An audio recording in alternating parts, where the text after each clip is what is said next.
वो LSD से less है और वो लड़की एक्चुअली CIA की एजेंट है। कि CIA ने वाकई असैसिन्स हायर किए थे। जब कोल्ड वॉर अपने पीक पे थी, लोगों का दिमाग पर कंट्रोल पाने की कोशिश की जा रही। फ्रैंक ऑसलिन कौन था? होटल रूम की खिड़की से छलांग लगा दी। CIA called it suicide. Universities, jails, hospitals तक हर जगह एक्सपेरिमेंट्स हुए कि ये सब प्लान था। कि सब के पीछे CIA का हाथ था। वाटरगेट स्कैंडल ने वाशिंगटन को हिला कर रख दिया। कोरियन वॉर में अमेरिकन POWs ने अजीब कन्फेशन दिए, वो भी TV पर आके। But why would the CIA even think of mind control?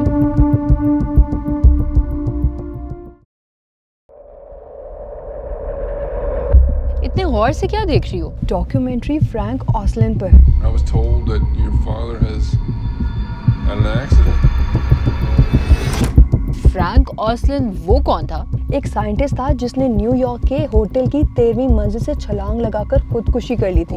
लेकिन कहते हैं कि असल में उसने खुदकुशी नहीं की थी, बल्कि उसको धक्का दिया गया था, वो भी CIA की तरफ से। वेट, CIA ने? लेकिन क्यों भाई? वो तो बस एक साइंटिस्ट था ना। यही तो राज की बात है, शायद वो कुछ ज्यादा ही जानता था। कहते हैं वो CIA का एक टॉप सीक्रेट एक्सपेरिमेंट का हिस्सा था, जहाँ लोगों का दिमाग पर कंट्रोल पाने की कोशिश की जा रही है। ओ कम ऑन यार, ये तो किसी हॉलीवुड थ्रिलर की स्क्रिप्ट लग रही है। स्क्रिप्ट नहीं, ये असल कहानी है। प्रोजेक्ट का नाम था MK अल्ट्रा, एक टॉप सीक्रेट CIA प्रोग्राम जो 1953 में स्टार्ट हुआ, जब कोल्ड वॉर अपने पीक पे थी। But why would the CIA even think of mind control? देखो, अब यहाँ कॉन्टेक्स्ट समझने की बहुत ज़रूरत है। वर्ल्ड वॉर 2 के बाद अमेरिका को ये लगने लगा कि सोवियत और चाइनीज़ ब्रेन वॉशिंग जैसे तरीके यूज़ कर रहे हैं। कोरियन वॉर में अमेरिकन POWs ने अजीब कन्फेशन दिए, वो भी TV पर आके, जिस पर Washington panicked and they thought कि if enemies could break mind तो CIA wanted that weapon too. तो उन्होंने पैरानोया को पॉलिसी बना दिया। Exactly, CIA director gave the green light और इसकी जिम्मेदारी दे दी गई डॉक्टर सिडनी गॉटलिब को, जिन्हें CIA का प्रेसिडेंट इन चीफ भी कहा जाता था। उनका मिशन था ड्रग्स, टॉर्चर, हिप्नोसिस जैसी चीजों को एक्सप्लोर करना, anything that might unlock the human mind. Alright, but what did they actually do? Actually उन्होंने ये किया कि एक मेन प्रोजेक्ट को 150 सब प्रोजेक्ट्स में बदल दिया। यूनिवर्सिटीज, जेल्स, हॉस्पिटल्स तक हर जगह एक्सपेरिमेंट्स हुए। CIA ने सेफ हाउसेस बनाए जो ब्रॉथल के कवर में थे। सो जब एक इंसान किसी भी न्यूयॉर्क के बार में जाएगा तो उसको लड़की ड्रिंक ऑफर करेगी और यकीनन वो ड्रिंक ले भी लेगा। अब उसको ये नहीं पता कि वो ड्रिंक जो उसको इस लड़की ने ऑफर की है वो LSD से लेस है और वो लड़की एक्चुअली CIA की एजेंट है। और मिरर के पीछे से 2 एजेंट उसको देख रहे हैं कि ये ड्रिंक लेने के बाद वो कैसे रिएक्ट करेगा। That's twisted. हाँ, ये कुछ भी नहीं है, ये सिर्फ एक मेथड था। इसके अलावा उन्होंने ढेर सारे मेथड्स किए, जैसे उन्होंने सिविलियन और मिलिट्री पर्सन्स पर LSD के हाई डोजेस यूज़ की।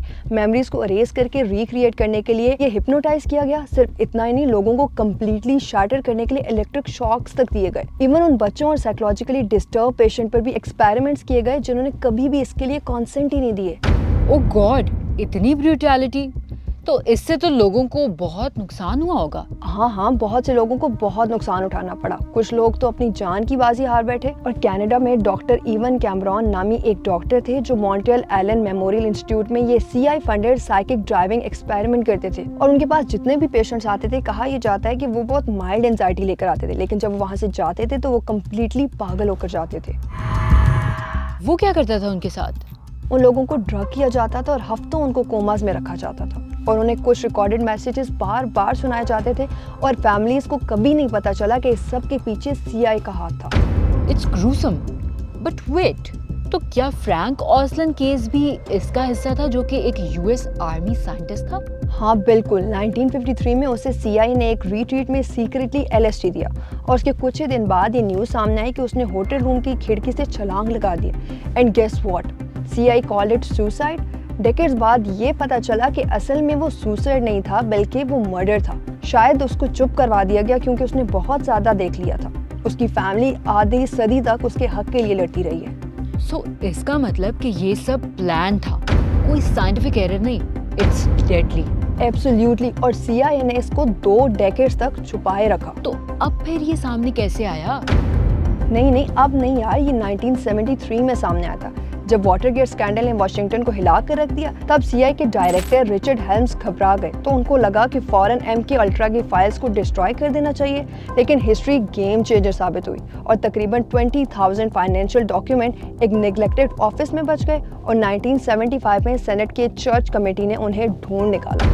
यस, ये हुई ना बात। So what did the hearings reveal? हाँ, केस हुआ और उसमें ये कहा गया कि CIA ने खुद अपने ही सिटीजन पर उनकी मर्जी के बगैर खतरनाक ड्रग टेस्ट किए और यूनिवर्सिटीज और हॉस्पिटल को चुपके से पैसे दिए गए ताकि वो इस तरह के एक्सपेरिमेंट्स को चला सकें और कैदियों को लेबोरेटरी के चूहों की तरह इस्तेमाल किया गया। जब सेनेटर ने गॉटलिब से पूछा, जो इस पूरे प्लान का मास्टरमाइंड था, और उसे ये कहकर टाल दिया कि उसकी याददाश्त धुंधली है और उसको कुछ भी याद नहीं है। काफी कन्वीनियंट था नहीं? और विक्टिम्स ने क्या किया? यार, कुछ लोगों ने केस किया, कुछ को सेटलमेंट मिल गई, लेकिन ज्यादातर को कभी जस्टिस नहीं मिला। फाइल तबाह कर दी गई और CIA ने हर रास्ता रोक दिया। बहुत सी कहानियां तो खामोशी में ही दफन हो गई थी। तो इसका मतलब है कि CIA ने वाकई असैसिन्स हायर किए थे?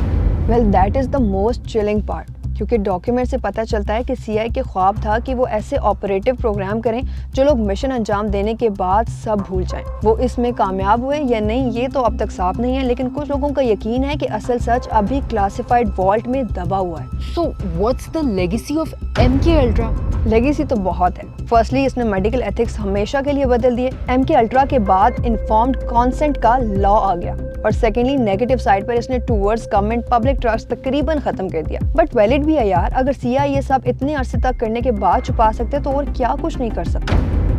बात तो बिल्कुल ठीक है और कल्चरल इम्पैक्ट तो और भी रिमार्किंग है नहीं? खैर, वो अलग ही कहानी है, क्योंकि MK अल्ट्रा असल में कभी मरा ही नहीं है। ये पॉप कल्चर में अभी भी जिंदा है। The Manchurian candidate, stranger things जैसी कहानियों के इंस्पिरेशन यही तो है। मतलब जब भी किसी फिक्शन में माइंड कंट्रोल करने की बात आएगी तो हमेशा ये समझ लेना कि इसके ट्रेसेस MK अल्ट्रा तक समहाउ जाते हैं। तो मतलब ये कभी भी कॉन्स्पिरेसी थ्योरी नहीं थी? नहीं, बल्कि ये वाकई में एक फैक्ट था। हुकूमत ने सचमुच इंसानी दिमाग को कंट्रोल करने की कोशिश की थी।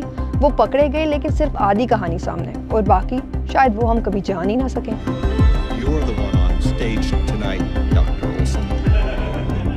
तो इसका मतलब कि MK अल्ट्रा ये प्रूव करता है कि सबसे खतरनाक एक्सपेरिमेंट्स किसी साइको साइंटिस्ट की सीक्रेट लैब्स में नहीं होते, ये गवर्नमेंट करती है नेशनल सिक्योरिटी के नाम पर, जब कोई देख नहीं रहा होता। तो क्या आपको भी CIA के इस ऑपरेशन के बारे में पता था? और ऐसी मजीद वीडियोस के लिए फॉलो करें लव्स डिजिटल।